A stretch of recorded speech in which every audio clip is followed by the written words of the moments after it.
You're welcome to the Pedestal of Knowledge online math channel. Today we are going to look at indices and exponential functions. An index notation is a mathematical expression that consists of two basic parameters, the base and the power. So when you have an expression like a raised to power b, this parameter here is known as the base and this parameter here is known as the power. So when you have 2 raised to power 3, this 2 is the base and 3 is the power. So without wasting much time, let us look at the laws of indices and exponential functions. The first law of indices is called the multiplication law. And that law says that when 2 or more initial expressions on the same base are separated with a multiplication sign, then we collect one of the bases and raise it to the sum of the powers. So when you have a raised to power m multiplied by a raised to power n, the result is equal to a raised to power m plus n.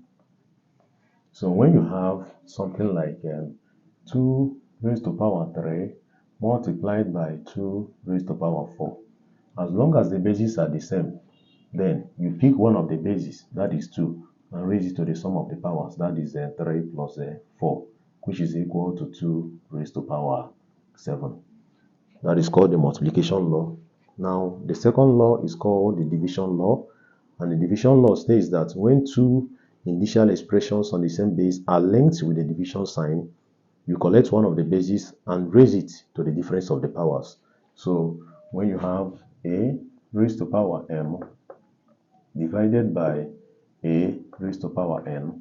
Now, the law says that the result is equal to a raised to power m minus n.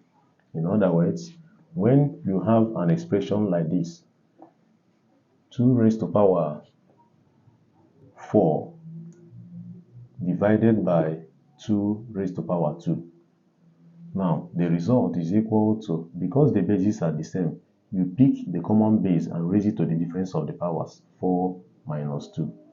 And this is equal to 2 raised to power 4 minus 2 is equal to 2. And 2 raised to power 2 is equal to 4.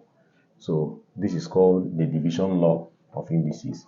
Now, the next law we are going to look at is called the power law. And the power law of indices says that when a number raised to a power is raised to another power, then that same number is raised to the product of the powers. So when you have something like a raised to power b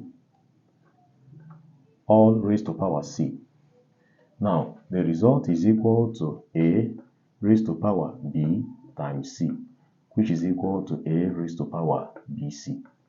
In other words, when you have something like 2 raised to power 3 all raised to power 4, the result is equal to 2 raised to power 3 times 4, which is equal to 12. So this is called the power law of indices. The next we're going to look at is called the product power law. And the product power law states that when the product of 2 or more factors enclosed inside a bracket are raised to a certain power, then that power is distributed to each factor inside the bracket. So when you have something like a, b, c raised to power m, now it says that this power will be distributed to each factor inside the bracket. So we have a raised to power m multiplied by b raised to power m multiplied by c raised to power m.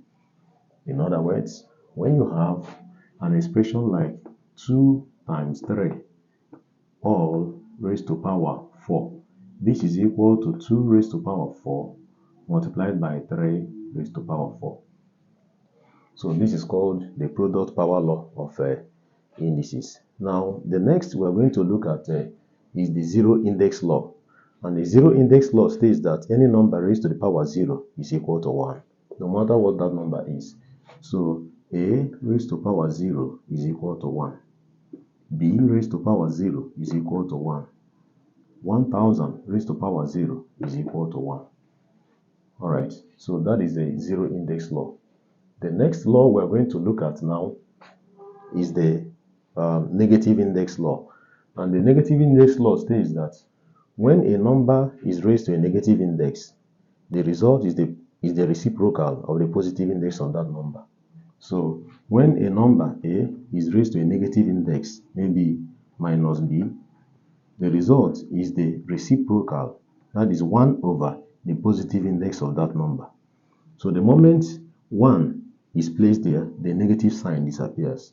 So when you have an expression like 2 raised to power minus 3, 2 raised to power minus 3 is equal to 1 divided by 2 raised to power 3. And this will give us 1 divided by 8. Remember that 2 raised to power minus 3 is equal to 1 over 8. But 2 raised to power 3 is equal to 8. Please do not forget. Now, the next law we're going to look at now is the fractional index. Now, the fractional index says that when a number, maybe say a number like A,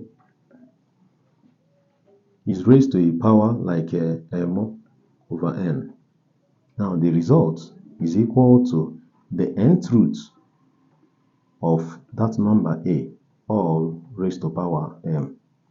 In other words, when you have something like 8 raised to power 1 over 3, the result is equal to the cube root of 8, and the cube root of 8 is equal to 2. Also, when you have something like 2 raised to power 2 over 3, the result is equal to the cube root of 2, all raised to power 2. So that is what we call the fractional index.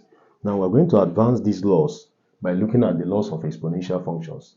And the first law of exponential functions states that when two initial expressions on the same base are linked with an equality sign, then you neglect the bases and equate the powers. So when you have something like A raised to power B is equal to A raised to power C. Now, because the bases are the same, you neglect the bases and equate the powers. So B is equal to C.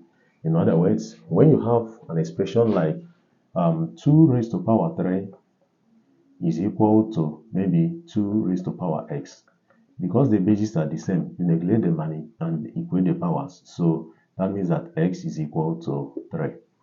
So now the next, this one involves a situation where the bases are the same, but the powers are different. But a situation where the powers are the same and the bases are different, what we are going to do there is to neglect the powers and equate the bases. So when you have a raised to power b is equal to c raised to power b, because the powers are the same, you neglect the powers and equate the bases. So that means that a is equal to c. Please don't forget to drop your questions in the comment section, and don't forget also to like and follow our page.